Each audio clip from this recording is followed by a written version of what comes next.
कटक जिला बांकी उपखंड बेलीपड़ा पंचायत अंचल सर्वप्रथमे कमलिनी महिला स्वयं सहायक गोष्ठी तरफ चलित रविधान मंडी उद्घाटन हो जाइछि।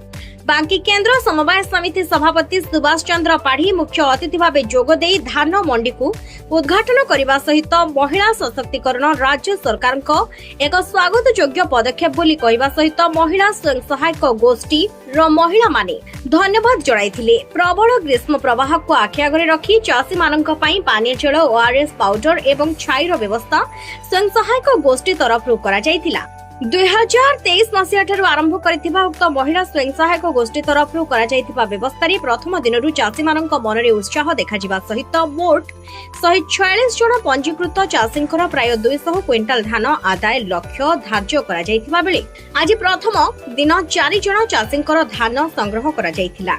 उक्त कार्यक्रम रे प्रशासनिक अधिकारी और पंचायत बहु मुरबी श्रेणी व्यक्ति विशेष उपस्थित थिले। हमारा कमलिनी एसएचजी सेक्रेटरी रंजुबेला साहू कहूँ आज आमर ए वर्ष 2025-26 मंडी प्रथम मंडी कार्यक्रम आरंभ होमको आमको 1400 मास देते 1400 मास दे 4 जनकर आज धान जीव आमर आज 177 क्विंटाल धान जीव आज आमर समस्त अतिथि मैंने भी समस्त अतिथि मैंने उद्घाटन करने चाषी मैंने ठीक से आसिक धान भी देते धान इन उठी व्यवस्था आम छामुंडिया कराई खराब है चाषी मान छामुंडिया तैयारी पानी व्यवस्था भी होती टॉयलेट भी सुविधा अच्छी पानी पीबार ग्लुकोज ओआरएस आनिक भी थुआ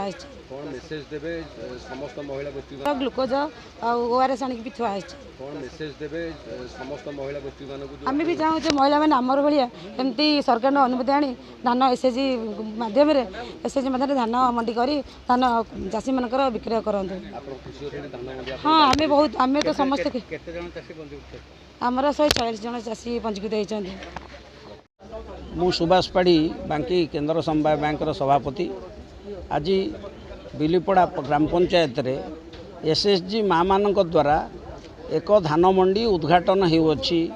रबी धान रे आज प्रथम करी 200 क्विंटाल धान उठा जाउछि। तेणु बिलीपड़ा पंचायत होउछि एक चाषी बहुल अंचल। एठी प्रति घरे धान बस्ता सब अमल करिकी रखिछन्ति। तेणु यही धान गुड़िक केमती आमर सरकार निर्धारित मूल्य रे चाषी माने पांतु सेथिपई बैंक एआरसीएस एवं सबु स्तर रे ए कार्यक्रम को त्वरान्वित करा जाउछि। से उपलक्षे आज बिलीपड़ा एसएचजी माँ मानकर धान मंडी उद्घाटन होउछि। महिला को कौन मेसेज देबे? महिला माननकु मेसेज एया जे सेमाने जेमती सबु कार्य रे आग भरा हेई नवीन पट्टनायक ठारू वर्तमान मोहन माझी पर्यंत महिला को प्राधान्य देउछन्ति। से प्राधान्य रे महिला माने आगो को आसंतु एवं सबु कार्य रे धुरंधर होई कार्य करि चलंतु। मो प्रज्ञामिता साहू मो कमलिनी एसएचजी मंडी रो एमएनओ कौन कहबे आज प्रथम थर महिला गोष्ठी धान मंडी खुलुची कौन कौन सब व्यवस्था करा जाय चाहे महिला माने गोटे भार उठे एटा गोटे एसएचजी ग्रुप आज धान किना बेकार निजर गोटे दायित्व नहीं जहाँ गोटे बहुत भल लगे आठी सब सुविधा अच्छी पानी पीवाई लोक मान सुविधा हो छाई कर लोक मैंने किसी असुविधा भी चाषी भाई मैंने आराम से आसिकिना बसिकिना निजर टोकन रे जिते टाइम आसो से अनुसार धान किना बिका करेंगे भल व्यवस्था रही सब माँ मान अशेष धन्यवाद से सब सुविधा कर सब महिला गोष्ठी कौन मेसेज देबे? जेपरी आम कमलिनी महिला ग्रुप मैंने ये सब कर आम पंचायत जितक महिला ग्रुप अच्छा समस्त को कहि समस्ते भी यही किसी किसी दायित्व नियंतु धान किना बिकार जमी आम मैंने गोटे मंडी करते अन्य महिला ग्रुप मैंने भी धान किना बिका सहित अन्य भी कौन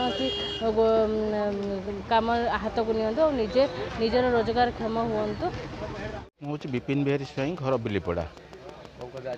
खुशी तो निश्चय अच्छी तार विशेषकर महिला मान को सरकार जो प्राधान्य देती एसएचजी तरफ आज प्रथम मंडी उद्घाटन कराऊँ से बहुत खुशी अच्छी।